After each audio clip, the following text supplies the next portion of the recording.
খুব অসহায় আমরা নাই এই আজকে 2 দিন ধরে আমরা গোসল করি না 3 দিন ধরে কারেন্ট নাই কোরাল বস্তিতে কারেন্ট নাই গ্যাস নাই কিছু নাই আচ্ছা 3 দিন ধরে মাঠে ঘুমাই পানি আছে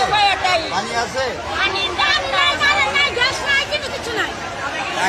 বলেন খবর অত্যাচার করলো সারা বিল নেয় একটা ভ্যানে 300 টাকা একটা বাতিতে 300 টাকা তারাই মুখে নিয়ে বিল দেয় না কিছু করে অভিযোগ রাখো সামনে আন্দোলন করে আপনাদেরকে লাইন কাটে দিছে লাইন কাটে দিছে আমরা প্রতি মাসে বিল